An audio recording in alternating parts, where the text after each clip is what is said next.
Welcome back to the Be Ruthless show. I'm your host, Sam Ruth, and thank you for being here with me today. Bear with me.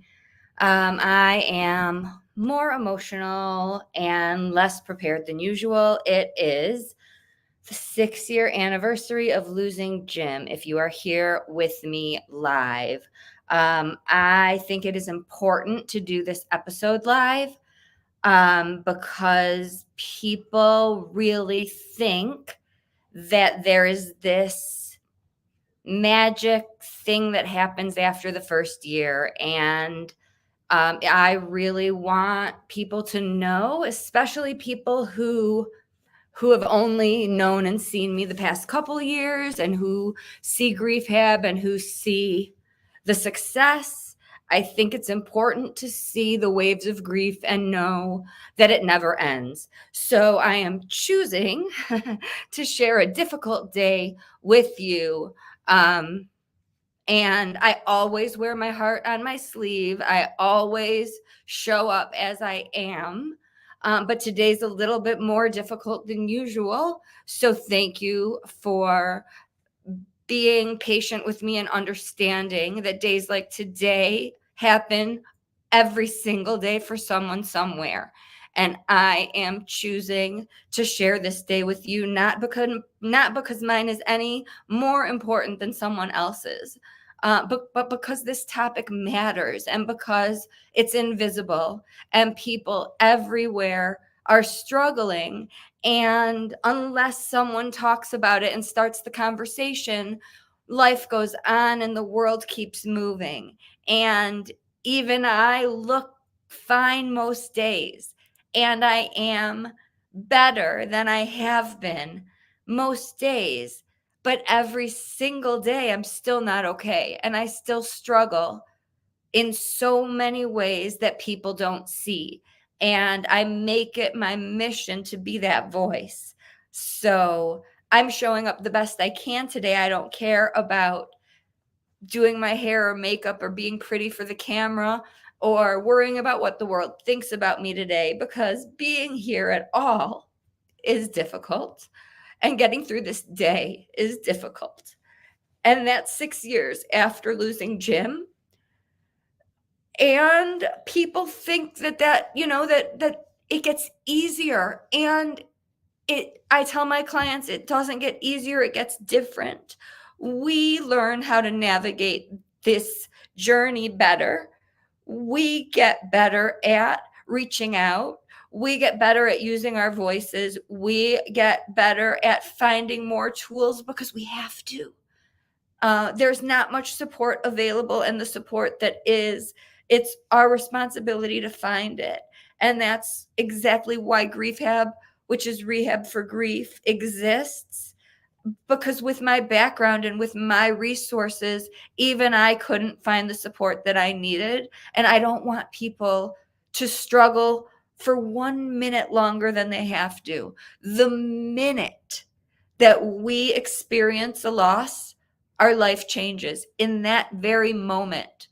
And if it's a sudden, unexpected loss, if it is a loss that you are prepared for, it doesn't matter. Your life changes, your brain changes, and some things never go back to the way they were before. I don't function the same way. I don't learn the same way.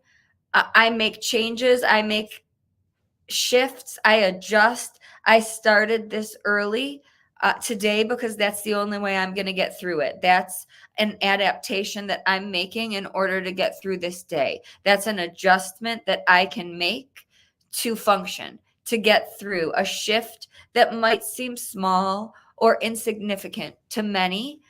It might not even go noticeably to many. But for me, it's something I had to do in order to do this and get through this, because I need to I need to do this while I can, to move through this day and move through these waves of grief while they happen.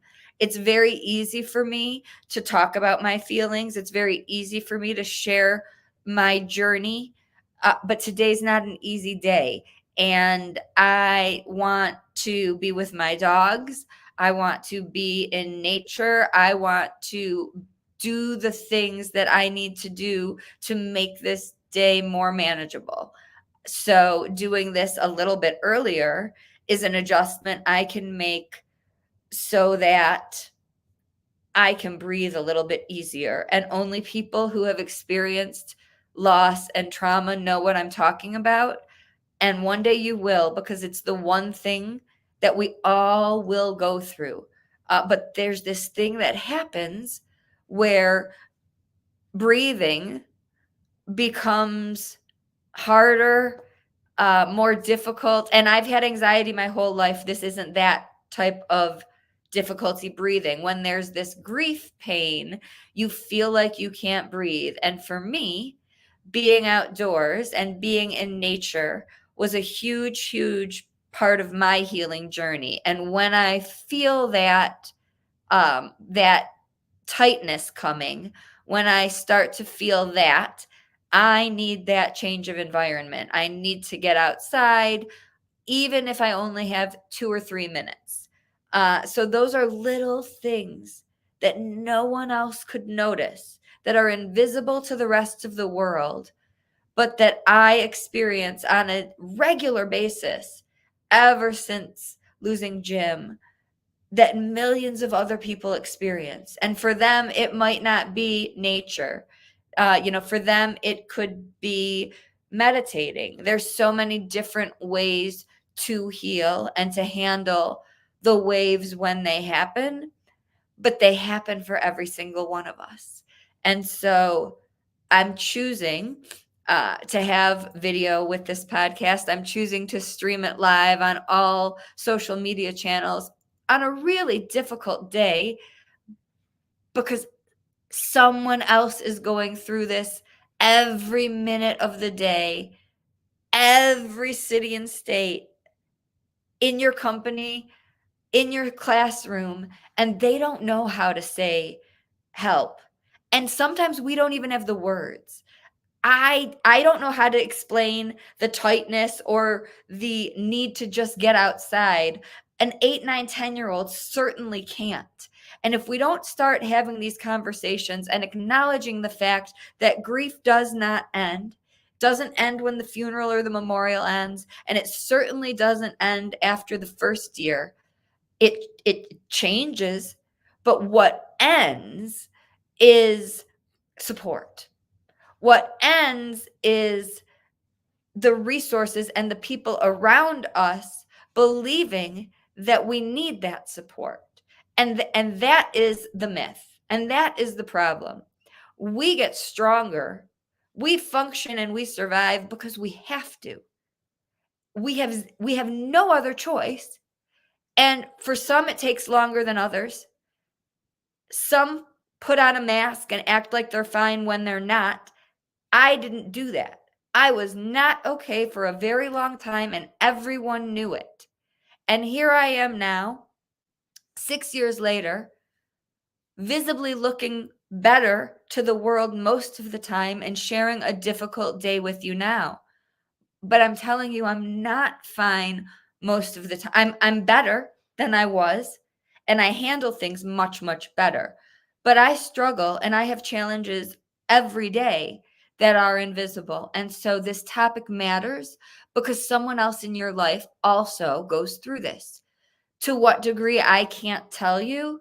And to what degree of support they might need you, I can't tell you that either.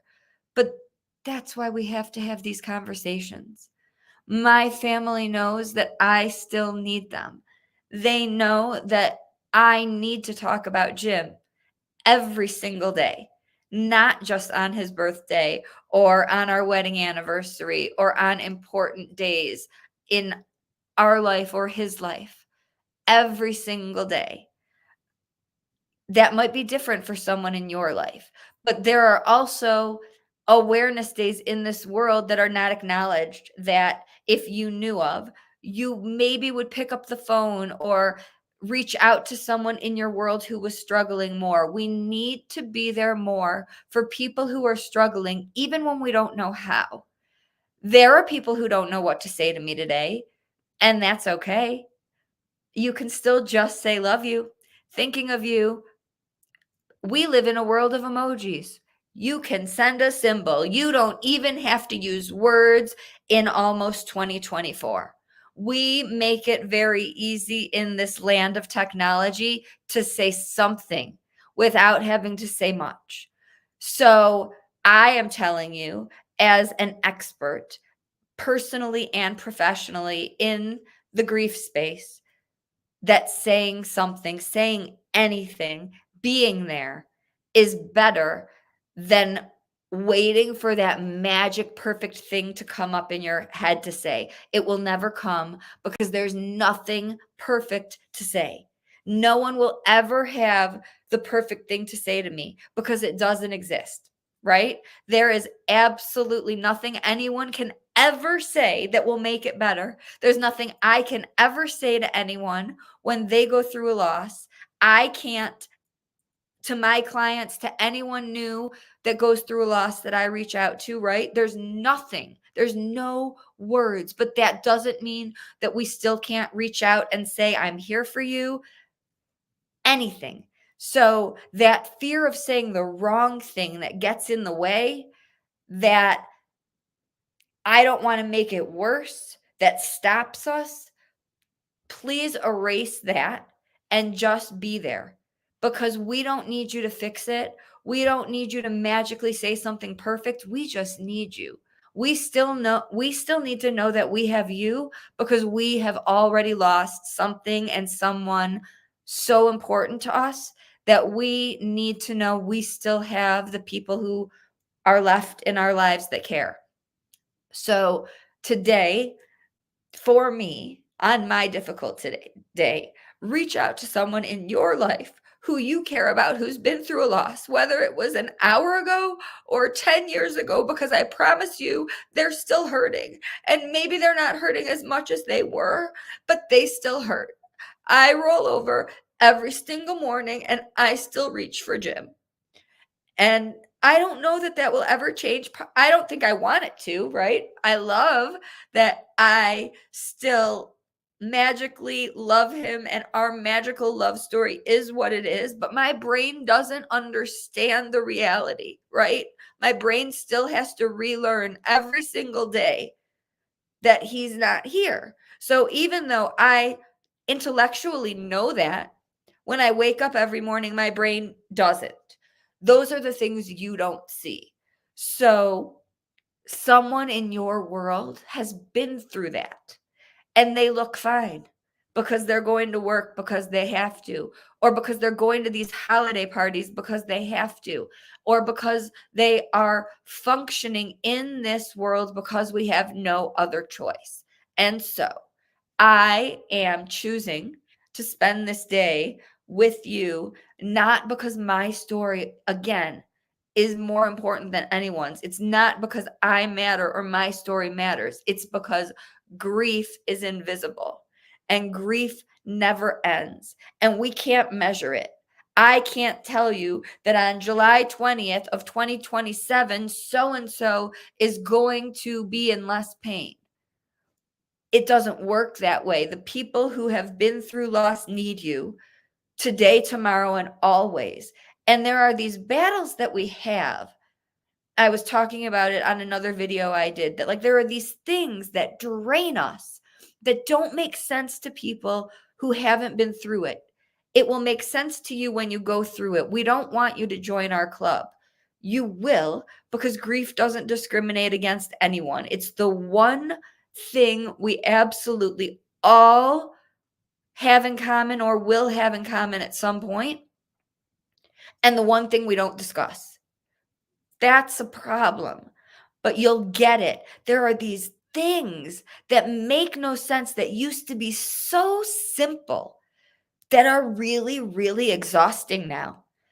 And so I make decisions, some always, quite honestly, based on, will this drain me, make me feel worse, make my life more exhausting? And on a day like today, if that answer is yes, I'm not doing it, even if it is something like answering a phone. If this phone call is going to make me feel worse than I feel right now, it can wait. I'm not answering. And while answering the phone might seem like something so simple to you, I wake up with a brain that doesn't function the same way as it used to or as yours does. And so I only have this much energy to operate with. And I have this much of a day to get through. That phone call isn't as important as doing something with my dogs, as seeing my clients later and doing my group tonight, as doing my own self-care, right? So I am extremely intentional about who and what I let into my life. And people who know me well laugh. We have block buttons for a reason, and you can use it literally or figuratively, and I do both for my well-being, right? It is not to hurt anyone, it is to protect me.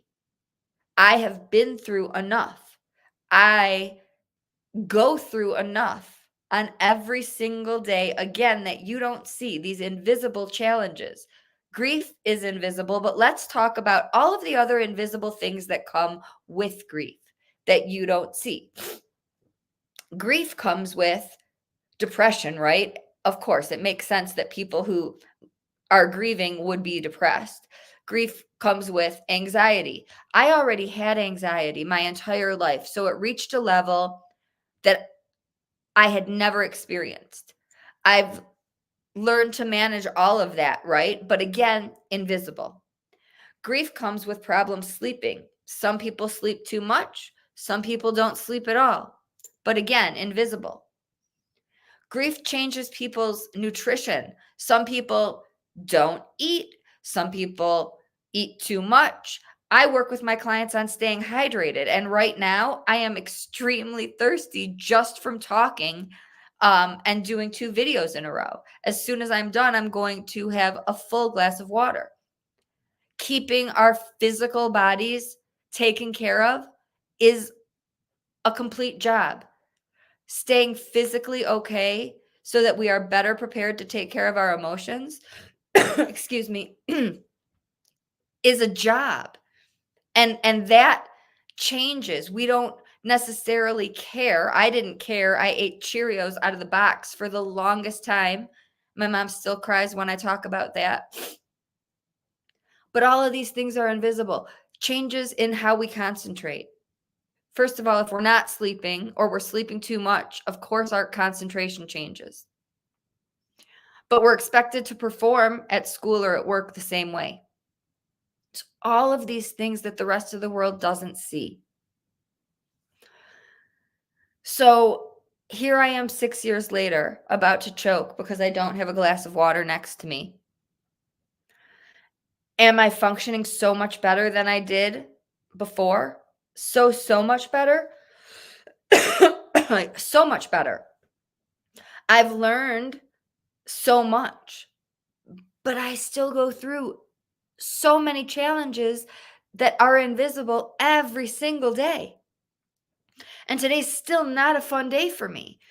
So, where am I in this journey? We still need to talk about grief because at 6 years out, if I had to answer to a boss or be somewhere and perform a certain way today, I would fail. I would be sent home. I would not be able to meet someone else's standards. And I have millions of people calling me from cars, from bathrooms, or calling in sick because they're afraid of exactly that. We could just say, it's the anniversary of, and I'm not doing so great today. And have someone who understood that and allowed a deadline to be pushed out, emotions, even though it's not fun to cry around coworkers or colleagues, we're human, and maybe someone else is going through the same thing and would open up, because I promise you, You're just not the only one living it. Other people in your office have either they or someone in their family are going through something similar. I've learned that in this 6th year, I am starting to think about doing some of the things Jim and I talked about doing together. That's a sentence I could not have said before. Really, truly. Like, I don't think I could have completed it without falling apart. If someone said it to me, it would upset me, either make me sad or angry. There are things that used to make me really angry if people said or suggested them. Now I can think about doing some of those things. I know he wants me to. I know it's a way to honor him and us and our story. That's part of the grief journey that we need to talk about because it's therapeutic. My feelings have changed. I went from hurting to being angry to thinking about it to who can I do those things with? I can't do those things with just anyone. Again, very intentional about who and what I let in my life. And I have to be with certain people to do those things, safe people that I can like have a day like this with, that I can not be okay with, that I can be 100% me and have all of my moods and emotions with, right? But I couldn't have known or said that in the first 5 years of grieving. That happened during this 6th year and late in this 6th year, just in the last several months. It's just me. That's why I'm talking about this, because I had to get injections again for my back this year. The first time was in June. The second time, I think, was November 1st.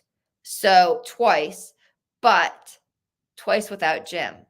I never had them without him. I got them in 2017 with him.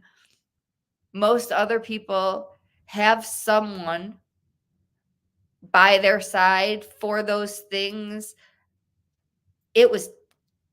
Did I have someone drive me, take me with me? Could I ask anyone else to go with? It's not the same. It's not the same. It won't be the same without him ever there going through any type of medical experience without him again.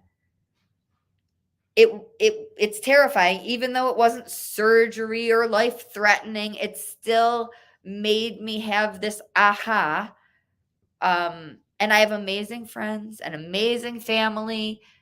If I needed to, I could make my brother come out here unwillingly, right? But we need to talk about these things because widows without kids, fiancés without partners, there's this it's just me thing. And we have each other. I have my team Ruthless. I have my supports. But it's like when the funeral ends, people go back to their life and it literally is just me. And have I learned how strong I am? By the way, we hate the word strong. People tell us how strong we are and it's not a compliment. But figuring out my own strength, that's different. That's something I have learned and see in a way that Jim sees. I can see myself through his eyes and feel that in a way that's a good thing, but also a lonely thing. No amount of friends can fill his role. And I love my friends and I choose not to date. I don't want to discuss that here. No one can fill that though. And I can travel with my friends and they have filled that love. But by choosing not to date, they have filled that love. I don't want to look for that, but they can't fill that like emergency person that you put on a form, that partner that you have that's always there no matter what. Like that, it's just me, lonely feeling, terrifying feeling. Like if I fell and cracked my head open, no one's coming home to find me on the floor. How long would it be before someone realized Sam didn't return my call? Should I be worried? That kind of it's just me, right? We still need you. Even after the funeral ends, the first year, even when we get back to looking okay to you, because we have those moments of being terrified. It really happens. It doesn't just happen in the movies or books.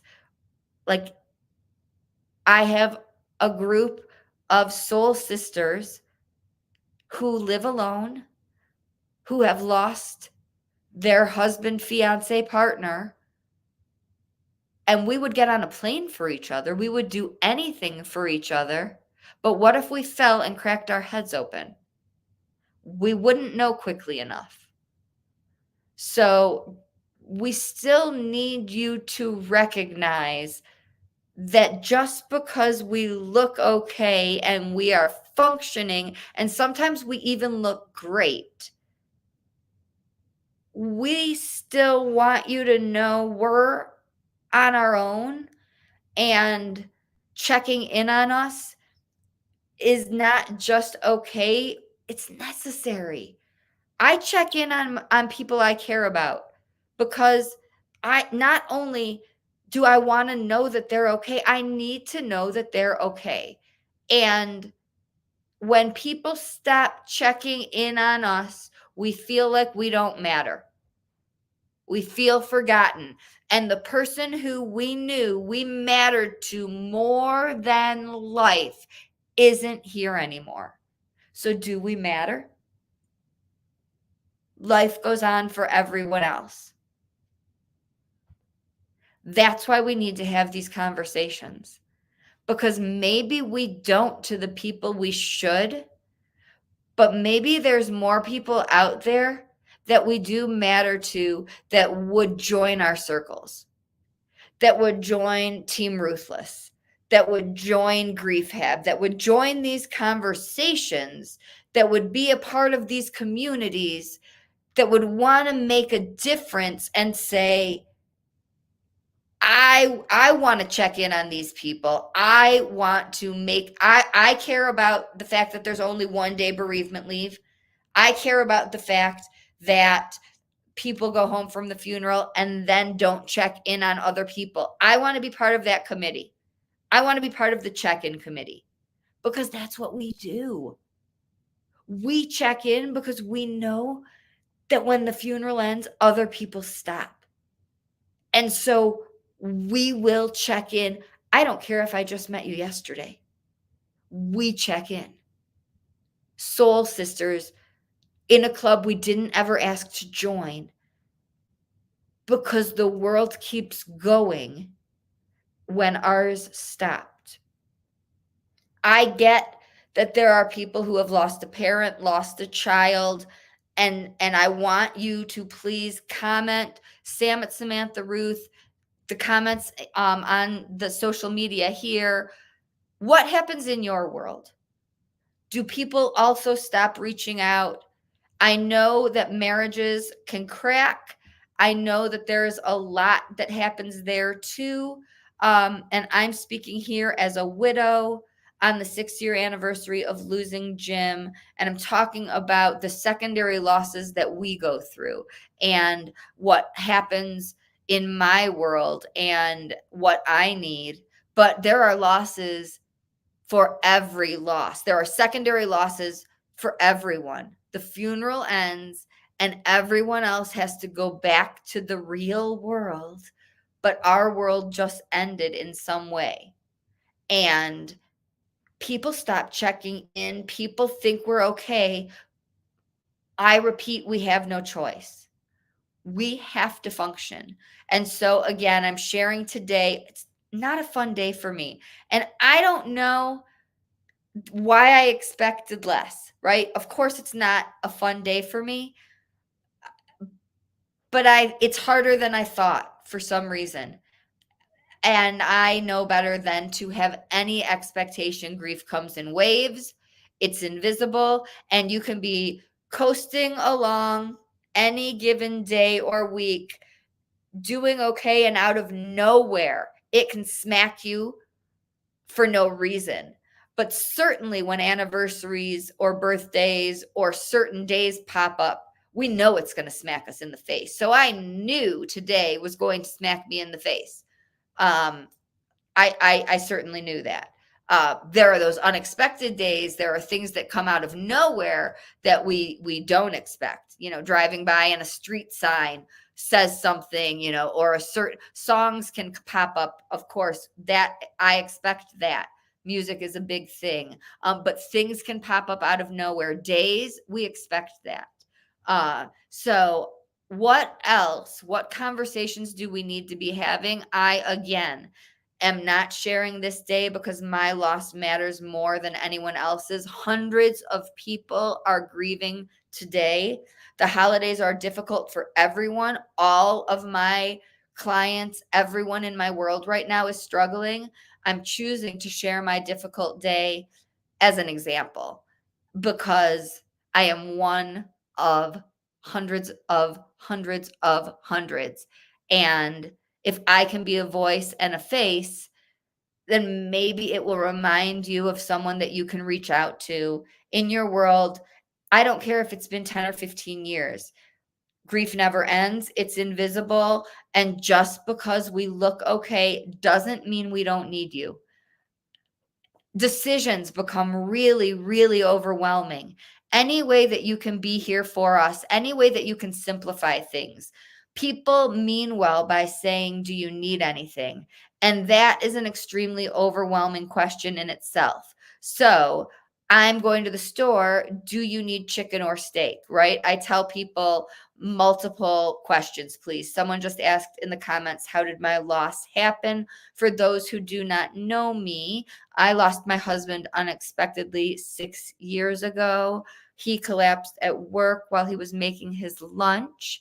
He had an undetected heart condition he had lived with his entire life. So it could have happened any day, anytime, anywhere. And I was not satisfied with that answer. I needed to go to 3 cardiologists to verify that. And because, right, loss comes with guilt, we all beat ourselves up with what we could have done, what we should have done. And it was a month after I had had back surgery. So I was beating myself up with all of the hikes we had not taken, all of the activity we had not been doing, all of the cooking lunches I had not been sending him to work with. So he had been eating out and eating junk for lunch. So I needed 3 cardiologists to tell me the same thing, that it could have happened anytime, anywhere, any age, any place. So we still need people. We need people to show up, to simplify, to sit with us, to be there, to recognize that we might look different. I didn't enjoy the things that I had always done. I needed to do new and different things. Like I said earlier, I needed the outdoors. My family's in Michigan. I chose to stay in Colorado. Nature is a huge part of my healing. Any and everything outdoors. I still love going to new places with my dogs. But at the time, 6 years ago, I would go with Sassy and we would just get lost. We would go to a new place and find a new dog park or a new area that we hadn't explored and find a new way home. And on that way home, find new places that we hadn't eaten at or new things that we hadn't discovered in Colorado. At that point in time, I had lived here just under 4 years. So there was a lot of exploring and discovering, and it was easy for me to get lost. I'm not great with directions. So it was a game and a reality at the same time. But nature is still a huge part of therapy for me, anything outdoors, especially when I'm feeling that claustrophobic, that tightness, like I talked about. So showing up, being there for people, but people were inviting me out to the places to do the things that I had always done. And those atmospheres, those environments were not comforting to me. They were not sounding fun. They sounded worse. Again, things that were draining or would make me feel worse or sound bad are no's for me. So adjusting with people who are going through loss, if they are saying no or not accepting invitations, perhaps adjusting where you're asking them to go. Anybody who was willing to do things with Sassy. Sassy was grieving too. I didn't want to leave her. So including her, going places dogs were allowed, anywhere outdoors. That was a comfort to me. She lost Jim. I didn't want to leave her and add more stress to her life as well.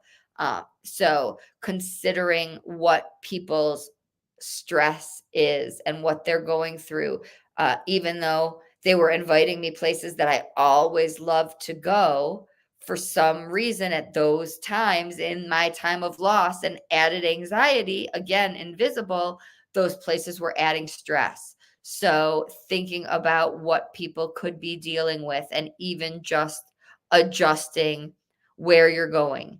Is it easier for me to come over or go out? Do you want to be inside or outside? Right? We don't want 30 choices. That's too many. But I tell people multiple choice, not essay, because an open ended question like, do you need anything, can be so, so stressful. So, thank you so much for sharing part of this difficult day with me. I would love feedback if there are questions and conversations that you're struggling to have with people in your life after loss, or if you are struggling to have a conversation with someone going through a loss, please reach out. It can be uncomfortable, but that doesn't mean it shouldn't happen. And I would love to help or connect you with someone who can be that bridge and help you start that conversation. That's what I do with my clients. And I promise you, people would rather have the questions than the silence. Guaranteed. Worrying about the wrong question, there might be some bumps and hiccups along the way, but the only way to find out what the people in your life need is by asking the questions. So, again, if you need help navigating that, you can reach out to me anytime. Even if you don't want to work with me, I will help you find who you're looking for. And you can also always call 988.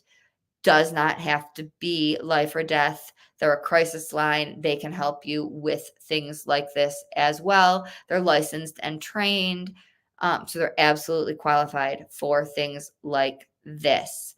I would love to hear your concerns around conversations about grief and things that you worry about asking, things that you are hesitating about, because it matters. And the only way that we can get further is by starting somewhere, right? If we do not start, we're certainly not going to get anywhere. Again, thank you so, so much for sharing part of this day with me. It is not fun, but like I said, I have come a long way in the 6 years. There's no fun way to spend it, but I would rather spend it with you than spend it by myself. And I will be taking my dogs out on an adventure because, like I said, nature is huge for me. And I am taking today for me. I'm not going to do anything that will make me feel worse. That's huge. To take care of you is not selfish. It's really important and the only way to get through healing. So I am doing some work today, but I'm not going to do anything at all any day that makes me feel worse, but certainly not today. My group that I mentioned, Team Ruthless, meets tonight. If you are looking for support and a community, please reach out. Somebody's having the anniversary of her daughter's passing this Friday. Anniversaries in general are anniversaries of passings are difficult enough, but during the holidays, it's so difficult because we're surrounded by all of these expected joyful occasions. So, to anybody dealing with loss, anniversaries of loss, Team Ruthless, which meets every Wednesday and Saturday, we also meet holidays. My group said New Year's Eve is a really, really difficult time for them. And so we're meeting New Year's Eve instead of on New Year's Day. Um, I love that they feel able to ask things like that, and I love being able to give those things back because we get through it together. Loss is impossible, but it's less impossible if you don't go through it alone. So, thank you for sharing part of this day with me, and until next time, always be ruthless.